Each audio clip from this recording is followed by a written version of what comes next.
Hello and welcome to TapCaf Transmissions, the only Star Wars podcast that has both of its co-hosts back in new locations.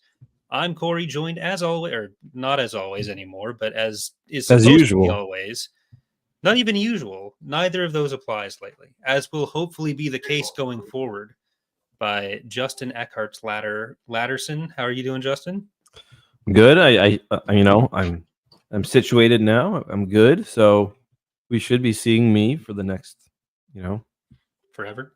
forever, hopefully. But yeah. Other than that, everything's good. I've been moving houses. I'm all set up now. My background's a bit more boring. I might try to do something different, but I've got like a big office, but it's like all on the other side of me over there now. So. I mean, I was going to say not to break the fourth wall, but your office is bigger than it was. You can move your desk forward a little if you so chose. And then you could have a setup behind you again. But I don't really want to, though. you just want to be in your dark hole with nothing. Are you afraid of being snuck up on? Is that what this is about? Yeah, I don't know why, but I don't like having my back to the door. Like I like facing the door whenever I'm in an office. But the door is far enough away from you that you could like move forward like 3 feet, have your calyx behind you, and you're good, right? Yeah, I could do that, but I've got like my big calyx over here. That's going to be like a media station eventually. Because I've got like an N64 and a PlayStation that I want set up there. And then I've got like my computer is on my smaller calyx right here. So, yeah. But yeah, there's probably a bit of room to move it forward. We'll see. All right, well, office talk aside, it's been a few weeks since we've been able to talk some Bad Batch on the show. We had Zach 2 weeks ago talking about the double feature, I believe that was. And then last week, we didn't do anything at all for it because you were knee deep in the move at that point. Yeah. But I think we can maybe talk a bit about some of the prior episodes, how you're feeling in the last few weeks about the Bad Batch as we get into the end. And there was also the story trailer for Star Wars Outlaws, which came out, which we didn't really get a chance to talk about either, I don't think. Yeah, no, I don't think we talked about it at all because that was mid move that happened. Like I was so busy, I didn't watch that until the next day. Irresponsible, but yeah, no. Yeah. But do you have some general thoughts on the story trailer? I mean, I thought it looked fine. Like it seems like I was trying to see what game mechanics we get out of it, as well as locations. The game mechanics, it seems like every location is going to have like a crime boss you get some kind of like reputation with. So that's what Jabba's going to be on Tatooine, and the other guy in the other place. And planet-wise, like I think we've accounted for most of the areas in the game, but there's one shot where she's like where Kay is sliding on a roof. And it didn't look like any of the other known locations. Like it doesn't look like it's part of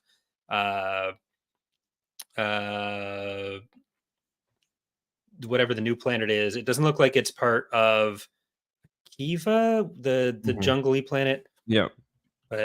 Or Canto Bight. Like it seems like it's a different location.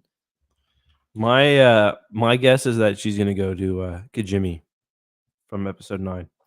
Yeah, Kijimi's already been confirmed. So is it? Oh, okay. So much a guess. Never mind then. I think that's been known for about a year. So that's what the maybe I just heard that then.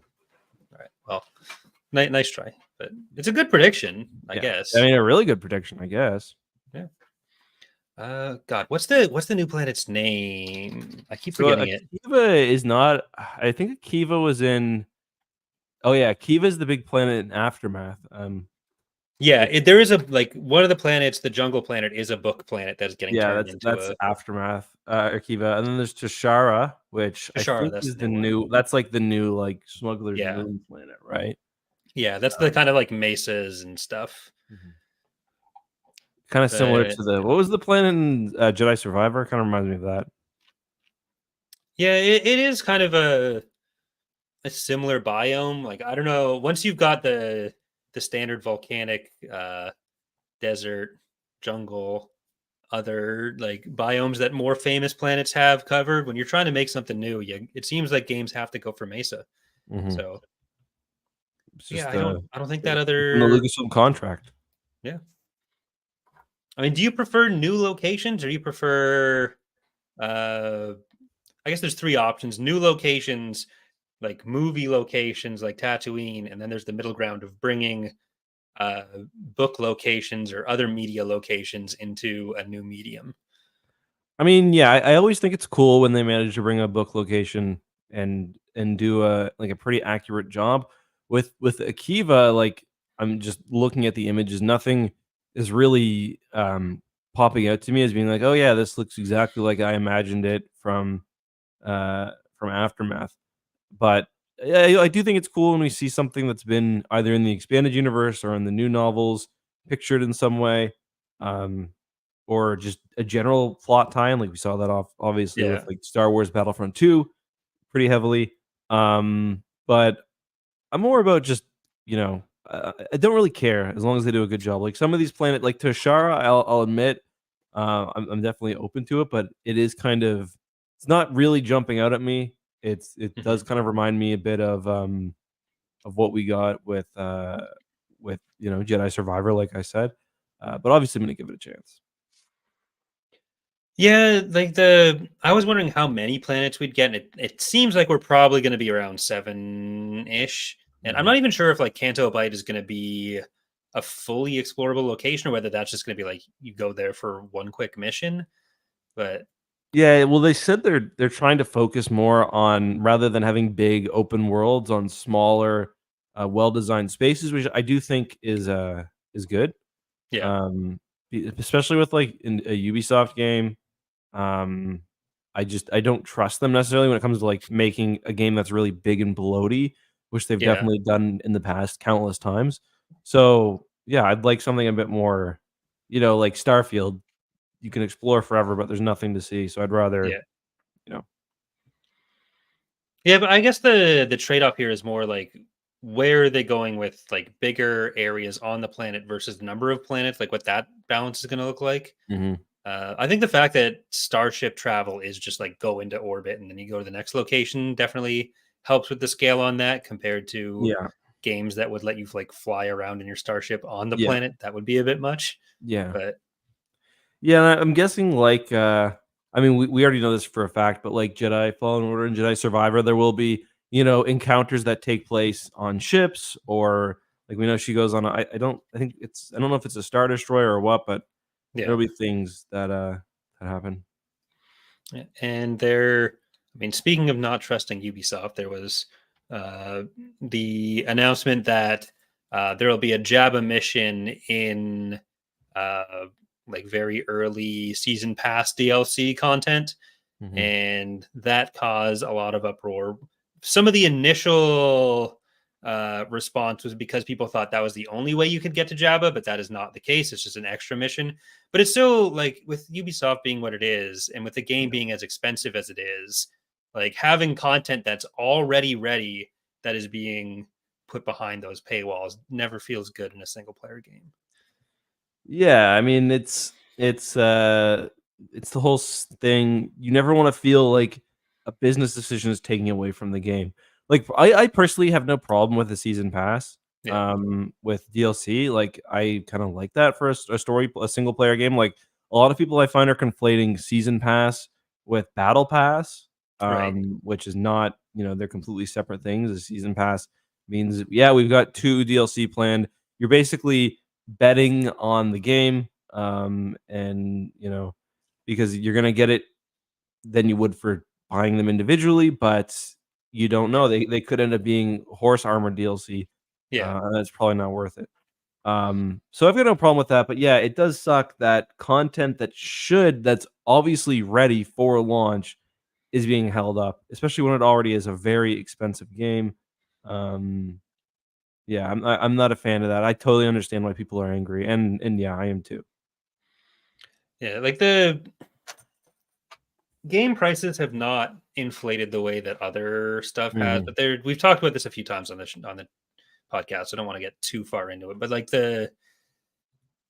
I there have been more releases recently that I just can't justify buying that I might have otherwise. Like I'm only buying fairly cheap games now, except for Star Wars stuff, which Yeah. is partially because that's my job to like play those games, especially if I don't end up getting into the Ubisoft creator program. Yeah. But I don't know, like I'm generally in favor of having more release content for the game. Like both of us would always talk about how we hoped that Squadrons would get that kind of live support, and that we've been happy to pay for some microtransactions to put on some 181st red bands on our TIE Interceptor if that meant the game could continue developing for a while.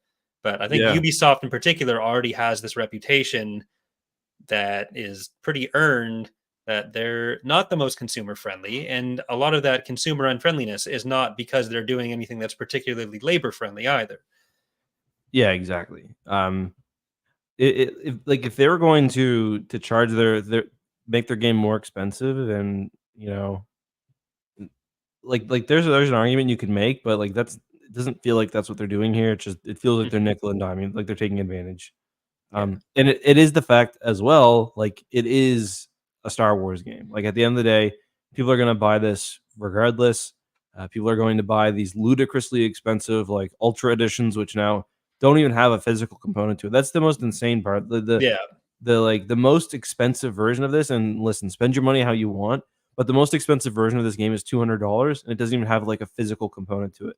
Like you used to see $150, $200 for the Halo Legendary Edition, but you'd get a thing, a helmet, or Yeah. a mantelpiece, whatever. Sins had the little TEC battleship that you'd get a physical thing of, and that probably cost them $10 to make, but it was still neat. I mean, I didn't get that, but yeah, I know. I mean, it's for me, like I don't care about that stuff at all. Like I don't like having that stuff around. yeah. Mass Effect sent me the helmet because I worked on the game a little bit and gave some feedback, and Kelsey threw it away. Well, she asked if she could, and I was like, "Yeah, go ahead."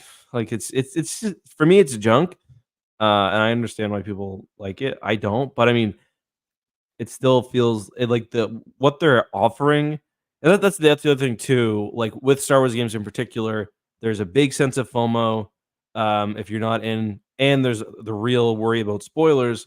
And the more expensive editions are offering early access to the game as well. So it's like, yeah.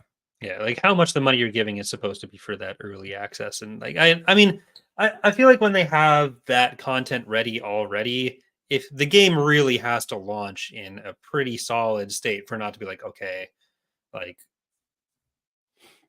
people have a misunderstanding about how development resources work, where they'll think like, oh well, all of this work that these other people did on like story content would have gone to like stability, like Yeah, programmers working on the engine stability. employees would have respect. Yeah, they would have prestige classed into software engineers when they were the writers and stuff. But I feel like companies probably do need to be a bit more concerned about the optics there, even if it's not really a reflection of what the realities of game design are. But Yeah, no, I agree.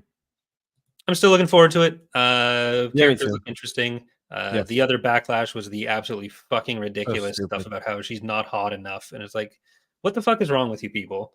She looks fine. And also, why is that a factor? Go fuck yourselves. That's what I don't get. For one, yes, I think she is hot. Not that it like whatever. Yeah. But like, why are people gooning to video games? Like, is anyone going into episode 4, seeing the first 20 minutes being this fucking scraggly old dude walking around with Luke and 2 robots and thinking about how hard it is for them to jerk off to it? I don't think so. Yeah, no, probably not. Well, probably, but they shouldn't be. That isn't the big take about the Star Wars movies on Twitter. Yeah. But who's gooning to video games? If you're gooning to video games, let us know. get those messages Send us an email. We'll laugh Drag at your you. goon sesh. I want to know. We'll have a poll up about whether you edge or all right. Well, we'll talk about more Outlaws as we get closer to it. It is going to be August 30th, I think, for the release, or I guess August 27th for early access release. Mm-hmm. But with that said, Bad Batch, how have you been feeling with the last couple episodes? Good. I mean, they must be doing like an hour-long finale, right? I have to assume they are. That was something else I saw this week that annoyed the shit out of me, though, was like people talking about how, oh, these episodes only have 22 to 24 minutes. It's like, okay, Welcome to have every you animated. missed? Yeah. Yeah, just Sorry. like every episode of every show that's in a half-hour time slot before. And like, obviously, they're on a streaming platform, so they don't have to do it. But why is this a surprise to you? It's not like animation is cheap, though. Yeah. No. I don't get it. Like this is what it's been forever. Like, how many episodes have there been of all the animated stuff that's not been 22 minutes long, the 24 minutes long? I think they're all Like, between like 22 the to 23, Rebels unless season they're finale yeah. was longer. Bad Batch episode 1 was longer. What else? Like, I think that's about it. yeah. But I do think that the finale is probably going to be longer, and that's why it's 15 instead of 16 episodes. Yeah. That's Yeah. probably more of a structuring thing than like actually getting more. Like I think it'll probably be like 44 minutes. I don't think it's going to be like an hour of actual animation. Yeah, because wasn't the first episode kind of like basically 3 episodes combined? Because wasn't that actually like an hour long, or am I misremembering? I think that was still released as 2 episodes, right? Mm, Part 1 and part 2. maybe. Yeah, you might be right. I'll look it up. Okay. Like the first episode of the show Yeah, overall. yeah, yeah. Yeah. Yeah.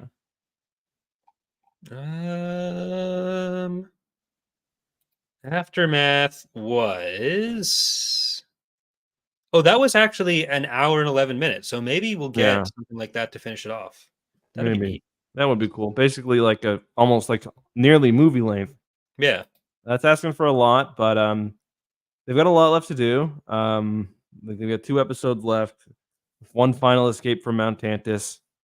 And they've gotta, they gotta bring it home, right? Because Well, how much do they really have left to do other than like get into Tantis and get Omega out? well, I think they need to establish the show's legacy in a way. It's kind of the thing that I'm thinking. Do you not agree? I've loved the Bad Batch episode to episode. I've really enjoyed this final season, but at the end of the day, is it meant to be a show that just tells the story of the Bad Batch and a little bit about how things are changing for the clones, or is there going to be like a greater legacy to it? That's kind of what I've been wondering. I mean, if you look at what the Clone Wars and even Rebels kind of did, where like it was what it set up for the characters that Mhm. mattered the most, and like in Rebels in particular, the stuff that gets wrapped up in the end is like Ezra. It's not like a complete ending really, because like Thrawn's defeated. That's the main accomplishment. They For a free while. Lothal, Yeah. and even the end thing was like, oh, we assumed the Empire was going to come back, but they didn't. Yeah. And like Ezra's still out there, so I Yeah. feel like they're okay with leaving more of these questions open. But I feel like it's the important thing for it to do is maybe give a bit more information on stuff with Project Necromancer. Have something go catastrophically wrong with the Mount Tantis operations. Omega gets away, and we find out what the fate of the primary Bad Batch members Mhm. are, and have like something of an answer on what happens to the clones over the next little while. Mhm. Which I don't think is all that much that they have to do. Yeah. I mean, I think it's pretty clear to me the other clones are gonna show up. Um, Mhm. like, one of the titles is, like, The it cavalry has Cavalry arrived. Arrives or Yeah, whatever. that's the final one. So Yeah. So, yeah, I'm not sure. It's interesting. I think, sorry, I'm trying Jesus. to whoa. The camera's really bright, and I've been trying to fix it, but what the You're gonna get attacked by the girl from the ring in like 3 seconds. we're going black and white here. Mm. Well, like, my camera's been really bright, so I've been trying to fix it kinda while you're talking, and it's just I put on, like, custom image settings, and it was like, "Yeah, we're gonna start you all the sliders at 0. Brightness, 0. Oh, hey, it's me. Um, Jesus. your favorite dead Star Wars actor." I don't know. Couldn't even commit to a name there. No, Just I really didn't want to. okay. That's fine. There's been so many of them recently, but I know, yeah. Yeah. But yeah, so like we end this week's episode, which I guess we'll focus on. We have now you're just the devil. I was a Zeltron for a minute there. Ooh, family show, family show. Can you feel my pheromones? Not through my webcam doesn't pick those up. But so this episode we have a bit more of Omega finding a way for herself to dig into the wall in a like prison break style. And on the rest of the Bad Batch's side, we have them infiltrating the station we've seen a couple times, which we learned Really from cool. Rampart is where so no one knows how to get to Tantis. The station knows how to get to Tantis, and it just downloads the code in there, hijacks your ship, and sends you on your way. So they have to sneak on. It's a fun little infiltration mission, but fairly straightforward, I think, in what they're trying to accomplish. Yeah, but I mean, the station was really cool. It's Canon's been using those that like kind of design generally, like throughout the Imperial era. It's pretty similar to like the dome that lands on Lothal later. And yeah, the visual, the visuals of the show are always really impressive. I thought the base, especially like scenery, I thought the base in the prior episode was really good as well. Yeah, it was a fun little adventure. They go on the wackiest little missions, don't they? No, those little guys, those little scamps. Wrecker doesn't get much to do. He does get to knock someone out, but that's still a bit of an adventure. How about Rampart with the beard though? He's looking pretty good. Yeah, I thought maybe he'd shave that if he wanted to look more professional. Well, But lots of Imperials like in this era yeah, have at least mutton chops. You usually don't see the full beard, but like the muttons are often on display. well, we got a second one in the same episode because the Yeah, I other was guy that Wrecker confused for a knocks out second. I was like, "What's Rampart doing back there?" see that's why they needed him to shave so that you could have both and know. That's why he has the coat on though too. Yeah, That guy's just running around in the station with the coat at all with a coat times. on. Yeah, That probably goes against regulation. I don't space know if is that's cold. like Space is cold. that's true. I can't argue with that. Yeah, you can't. No heating on that. I did like though. Rampart was just being all panicky the whole time about whether or not Echo would get the information they needed, and it's Crosshair that tries to calm him down on that. Crosshair is the one that's expressing his trust in the rest of his squad. I was a little surprised by that, especially because it wasn't just anybody in the squad. It was Echo, who like is, he's not like a true bad batcher. You know what I mean? I think like part of it is that we never really get the adventures of Crosshair and Echo together in the show. So I think that's part of why it's nice that it was in this situation because it kind of points to the fact that during the war they would have worked together a lot. Like they still had a decent amount of time between the Clone Wars season 7 episodes and then what we see at the start of the Bad Batch. Like there were at least probably a couple months there where they were on missions together. Because it's not a relationship we've had the opportunity to explore much. So I like it. I like getting that. I do like how like they all have these special abilities, like Wrecker's big and Crosshair's a sniper, and then Echo is just weird. He's just a weird little he's guy. missing an arm. That's a He's just special ability. a weird little freak. He has a built-in USB port, so he gets to do all the hacking. Yeah, even though he's made it clear he doesn't understand technology because that's textual. He's just a fucking freak. That's his job. He's like he hangs out with like the girls, like his girlfriends love him because if anyone's ever talking to them at a bar, he just walks up and starts spinning his little fucking. Oh, that's not where I thought you were going with that. Okay. Oh, you were thinking about like vibro. Yeah, hand. I thought it was a different attachment that you were gonna. Well, hey. Yeah. But for the other plot, we have Omega trying to rile up the other Force-sensitive kids, and so she's able to jack a knife off of Emery and start cutting open her cell wall. I love the show going really fucking dark, and she just knifed that one in the neck. Can you imagine? Like you're kidnapping children, time to die, and she would be right left. Yeah, like just like brutally, just like in the neck, right here, slow death. Like, well, if her name, like maybe the names of the scientists are foreshadowing. So Emery Carr hops in the car with them and drives away. Okay. Dr. Scalder, she's got that sink in her cell. So put some water on, just I like burns if the water's hot enough. Yeah. that could happen. Yep. But we did actually see. I think this is the first time we've seen male scientists, at least up close. Like they've been in the background, but I don't think they've been the same kind of like techs as Scald or Car. I haven't noticed that, to be honest. I guess But there was one in like the little observatory there. yeah, like they've kind of shown up, but I don't think they've been in the same like the class as Car and Scalder so far. But now we get the guy with the mustache coming in this episode. I could Yeah, definitely I didn't notice that, but you're right.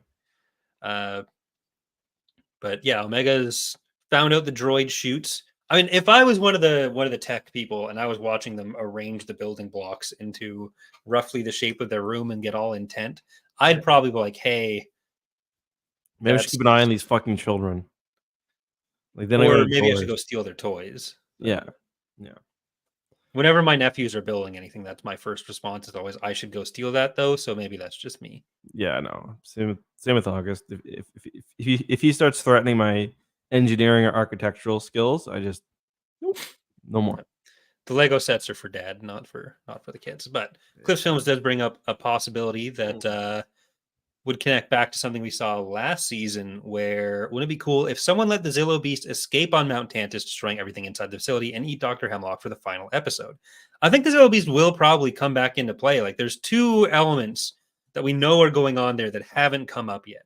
And that's whatever they're doing with the Zillow Beast, and also the tanks that Palpatine wants to see when he comes there.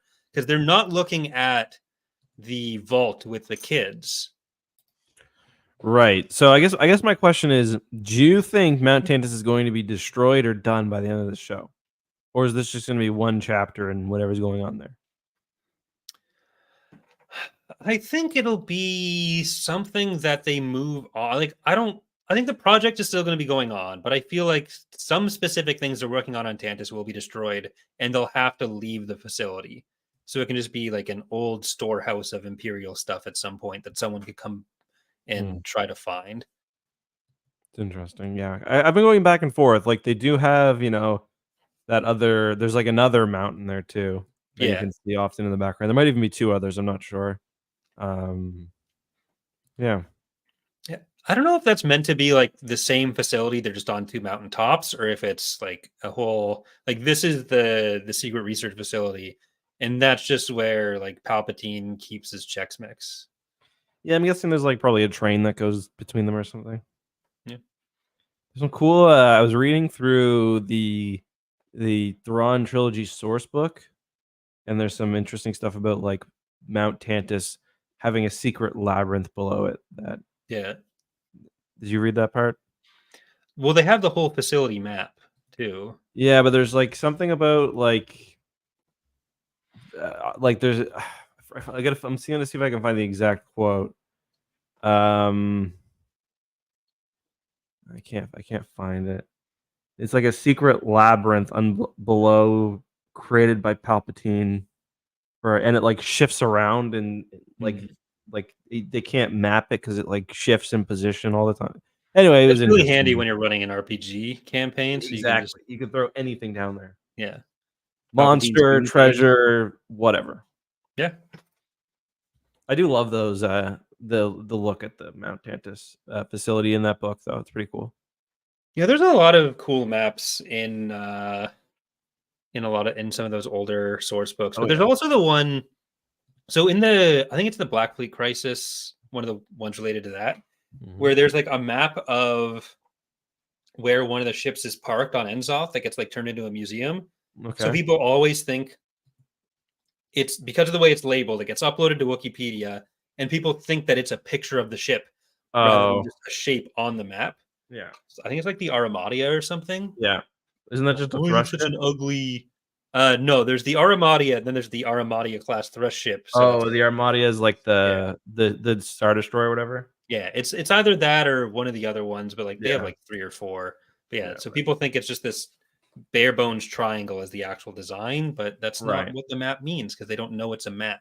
Yeah. Yeah, I'm trying to think on Wikipedia lore for the day. Oh yeah. Since you're banned, thought it. I found a very small spelling mistake on a page, and I went to go edit it yesterday or 2 days ago. It was just like an N where an L should be or something, and I was like, "Oh yeah, I'm still banned," so I couldn't fix it. Yep. Yeah. My favorite Definitely would have Wikipedia lost. thing like that is the Iron Fist in the audio version of Courts of Princess Leia is called the Sovereign. I Mhm. think it's the Sovereign. Um, no, not the Sovereign. What's the name of the Super Star Destroyer from Dark Empire? Not the It Eclipse. is. It's the sovereign. Like it Yeah, is the sovereign that gets mentioned. yeah. But in the audiobook only, and Yeah. it's like instead of acknowledging it as a mistake, it's like yeah. There's been like different versions of the page over time where it's like I remember once the Sovereign Star Destroyer page was like Zinj may have had a prototype Sovereign.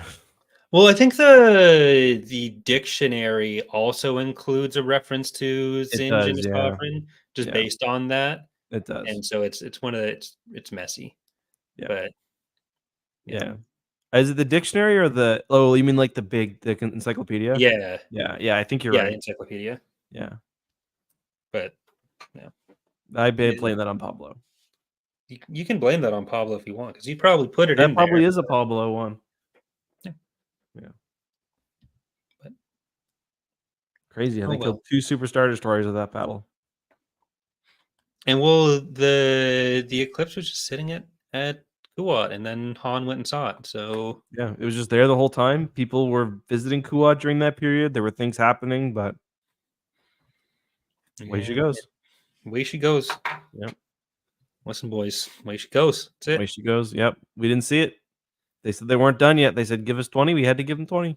All right. Well, have you shifted your opinion on any predictions for the end of the season? Like any thoughts on Tech coming back, Omega turning out to be force sensitive or not? Where are we standing on some of those questions? Well, I mean, I think she's obviously somewhat force sensitive. No, Well, I everyone's somewhat force sensitive. I think Tech's dead for good. I still think he's dead for good. Yeah. Um, yeah, I mean, I forget who I said as my prediction. I think I said like Mon Mothma maybe. I don't think that's gonna happen at this point. Yeah. I should really have written those down somewhere that I could access when we were talking about it. Yeah, it's better just to yap. Yeah, that's true. Yeah, we do Who just be cares yapping. about keeping track of ideas for a through line on the podcast? That No, would be we just be yapping. that's what we're here for. Yeah. Yeah. What about you? No, I thought we'd just sit in silence for a minute for the irony of talking about how we just be yapping and then we shut up. But I mean, like, I with Tech, I do think he's dead. I've seen some Twitter threads where people were really reaching for justification of like, oh well, he stands here and Tech stood there before. That's the only other time we've seen this. And it's like, okay, well, that's also just reusing the environment asset. I'm not gonna weigh that too heavily Yeah, wait because till you figure out why there's Pantorans on every single planet. yeah. uh And then things like, oh, well, Fee looks back for 3.8 milliseconds, which is exactly how long you look back when you know someone you've had sex with is standing there. Like, okay, well, this is very specific stuff.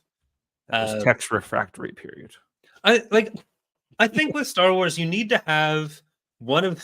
I'm not He's getting ready to angry, go immediately. but I think like you need to have like 1 in 10 of these kinds of crazy theories be true because that's just enough to have people speculate Continue to do it. wildly about Yeah. everything, which is the fun part.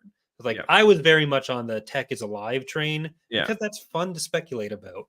I Yeah. thought like there's a good chance I turn out I'm wrong, but I don't care because that shit's fun. But Yeah. Omega I do think is going to turn out to be force sensitive. I just don't know if it's going to be in this show anymore. I don't even think that's up for debate anymore, really. Like I think Asajj basically confirmed it. See, I thought that too. Like, I thought you could ignore everything about, like, even without any of the, like, thinking about the consequences of the M counts, like, of the her blood being a binder. I felt like just what Asajj was doing pointed to enough of her strengths that you'd be able to conclude that, like, yeah, she's heading for force sensitivity. But the comments I get are very much not in that direction. So No, I mean apparently not. I don't know. I think it's obvious. Like she asks whether she's force sensitive to Asajj. Asajj says no, and then basically says she was lying. So like I don't know. It seems Well, the thing was supposed to be like, oh, she's lying about something, but not necessarily I don't know. I think But it's. I mean, I think yeah. I think it's I, pretty. I'm trying to devil's advocate for something that I don't No, think. no, no, yeah, that's fine. But like the M count thing, I did think like maybe the best reason for why that binder would work is because of the because she's already got midichlorians in her blood. But like I think there's also the question with that of like, is it established in canon in particular whether his canon is the only place that really cared about midichlorians that much, but whether it's the midichlorians make you force sensitive or the midichlorians are drawn to you because of your connection to the force. Yeah, I don't know. Like, I always get the feeling that it was like that. Yeah, I don't know. I don't know. It's a good question. I guess I always assume that they facilitate it, but I guess we don't really know that for sure. Like, there's no reason to assume. I'm just trying to think about like what they say in the Phantom Menace, because like they use it as a measure of how strong Yeah. someone is, but with the Force, but that doesn't mean that they're caught. Like that's not a cause. That could just be. Well, it's like the wastewater signal as a measure for COVID. It's not like the COVID Right. Exactly. in the sewers was giving us all COVID, but it Yeah. was a sign of how much COVID everyone was shitting out. Yeah. So is that what Yeah. midichlorians are? But either way, Fucking nasty. it's just it feels weird to me Can you to imagine if introduce that's how they like had to measure midichlorians? Was like, I'm sorry, Anakin, this is quite awkward. Please pull down your trousers and shit on this dusty doorstep for me, and I'll send it to Obi-Wan. this is how we got to do the sample. It's got to He just happen. like got his pants down, trying to take a dump. And that's when he has the conversation about the stars. How many stars think are up there? The special editions just keep getting weirder. Your mother should be out here while we do this, Anakin. The bigger the audience, the better. Is basically Yeah. that's how you help facilitate stool samples. Well, I just don't know if I'd want the strange bearded man to be doing the stool sample without parental. He's basically a priest. I'm sure it's fine. the, like it with how the force with midichlorians was already like, oh, they're removing the mystical part of it, and how like part of what the empire is doing is that it's supposed to be against nature that they're doing what they're doing. So it just seemed weird to me to introduce like a third level of like there's your blood, then there's the midichlorians, then there's the omega glue that you put into the blood to make the midichlorians from somewhere else attach. Yeah. So it just I don't know if there's like this other biological trait that combines them, that just feels like it's getting to be too much. But Yeah, I think that's fair. I think it's the way. Yeah, I guess the way you put it there. If they're trying to move midichlorians between people, and they must somehow facilitate it. yeah. Yeah. Well, I mean, part of it is that like, do they understand what they're doing? Like, Yeah, maybe how not. right are they in their framework of what all this would be? Yeah. Because in Legends, it was like a purely if you make a clone of a force sensitive person, that clone's going to be force sensitive, and they do it all the time. The Yeah. problem is just they'd go insane. But now that's not the problem. The problem is like, can you actually make a force sensitive clone that way, or do clones have like any connection to the force? Because what they say is replicating the M count of the original, which isn't necessarily like Right. there's a bunch of options outside that, because you can replicate it, which means get it exactly. But then there's also, does that mean every clone has no M count because there's no midichlorians in their blood? Right. Or do they just have like back to the whatever standard population chance is of having a high M count? Yeah, that's kind of what I was Clone? wondering too. Like, would there like be some clones who are just force sensitive just by random chance, like everybody Yeah. else? But yeah, maybe it's not about amount. It's just about the like crossing the threshold. Yeah. Like it I'd like to think that it's as long as it's not the zero part of it, Yeah. because then it's like, why does the force care that you were made in a test tube rather than by some people fucking? Yeah. Well, Like, it's not even. Yeah. I don't know. I thought it was simple, but I guess I'm wondering a bit more now. Yeah. I don't know. ultimately none of it really matters because they're probably not gonna, like, you don't want to establish that too Yeah, much. it is weird that they're going back into M count after like the whole Ahsoka thing, where Sabine kind of just wills herself into greater force sensitivity. But I think that just gets back to the fact that the Empire is the one doing this. Yeah, that's true. So it's them trying to like force their way into it because they want to eugenics their way into Palpatine being able to live forever, essentially, or into like some kind Yeah, of like dark evil servants. Whereas, like, the flip side of that would be Omega, where she has this strong connection with life, or and that kind of manifests itself despite not necessarily having the highest M count, or Sabine, who kind of gets past these millennia of cultural distrust between the Mandalorians and the Jedi, and through like force of will, despite a lack of innate talent, is able yeah. to like compete with a lot of Jedi and is able to use the Force. So I think that we're getting the two sides of that, and we're supposed to get the idea of like eugenics is wrong rather than the like Jedi Order dynasties that Luke was setting up in Legends that Vergier tells him, "Hey, this is a bad idea." About. Yeah, like I'm just kind of thinking back to even like George Lucas, where he was, was rereading some stuff, like interviews that he gave during Return of the Jedi, even with like the other filmmakers, and he's talking about how anyone can do it. Yeah. They just gotta put their mind to it and practice. And Yoda was not really any different. He just was more dedicated.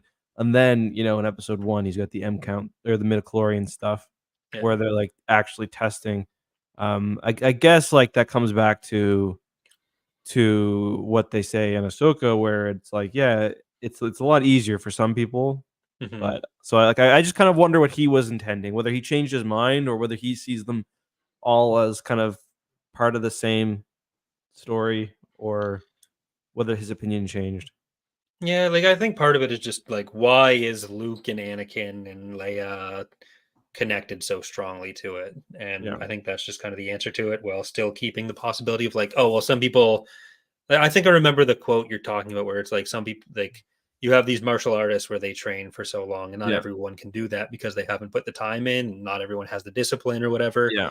So, like, I do think that can fit. I don't think it's contradictory, even Yeah. though he probably had different conceptions of what it meant specifically at different times. Yeah. Yeah. Yeah, I think that's fair. And now we get like Mandalorian, Bad Batch, and the sequel trilogy all leading into the same thing. Yeah, so do you think there's going to be like one more big sequel tie-in, or have they done enough? I I mean, I feel like other elements of the sequels definitely will be tied into and we'll get other explanations. But I think what we're getting for Project Necromancer in the Bad Batch and Mandalorian, and like any subsequent Mandalorian related stories that kind of expand on that period of a bit more, are enough information there. Like I feel like they've kind of explored those themes and the Mhm. specifics of it enough that we kind of know what's going on. Mhm. Yeah. I think people are expecting like there to be more. Like people are saying, "Oh, that we still don't know what's behind those doors." Yes, we do. It's the kids. Like I think people are expecting one more secret on Mount Tantis, when like the secret is the kids are in there. Like there's Well, not. we haven't seen what's in the pods that Palpatine went to see. There has to be Right. someone, and they hid Yeah, it. I guess that's So true. You mean the ones that we saw like at the end of the not the Juggernaut episode? the third episode, Oh, right.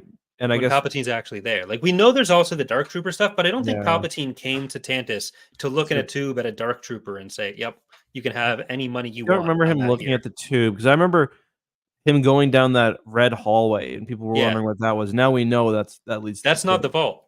That's Okay. not the So vault that there they is go something into. else then. They Okay. go so the vault has the like they it has the barrier wall that they go into.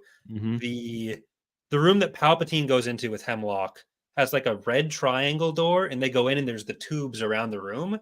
Then Oh, there's yeah. one in the middle and the door opens to it. Palpatine and Hemlock are looking in, and Hemlock says, like, as you can see, the specimens are well protected, but it's a the size of a cloning tube. It's one Right. person. So they're talking about other specimens. So Right. there's something else going on. And because like they're trying to figure out how to recreate the powers with those kids, like Yeah. their specimens for another purpose. But like maybe that ties into the Dark Troopers. Maybe there's some other Jedi that they're trying to clone. Maybe there's just like Snoke or Palpatine bodies in there. But it seems like it's a bit too early to have Palpatine bodies already that he's getting in. Like, I don't think he's telling Hemlock, we're doing this because I personally don't want to die. Yeah. So Yeah. I think that's still a mystery.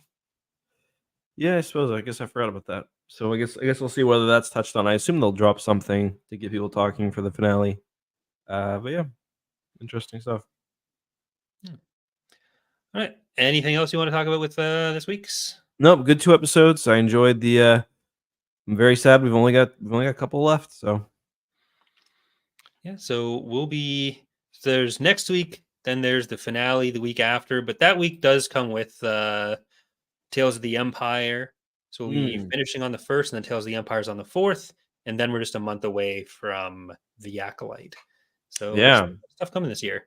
Yeah, we're very busy, and I think we've been personally busy too, so kind of regrettable we haven't got to read as much, but I'm sure we'll be back on it soon. But when we got exciting stuff, like the books aren't going anywhere. When we got exciting stuff like the shows, we gotta handle it. So hopefully Maybe we can do a we'll book in just between. Yeah, maybe we can do a book. on the 8th or 9th of May. Yeah, maybe. We'll figure it out. All right. Well, next Wednesday, we'll be back talking about the penultimate episode of The Bad Batch. Then the week after that, we'll be talking about the finale. Week after that, we'll be talking about Tales of the Empire. Yeah. So Busy. We'll also be doing a gaming stream over on X2. Not tonight. Usual What are we Thursday doing? Are night. we playing more Goon? I have no idea. I'm sure Ilkin is going to be sad that we haven't figured it out yet.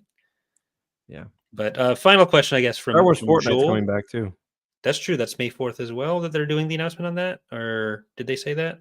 There's something they said it starts May 5th, or May 4th, I think. Yeah, May 4th, yeah.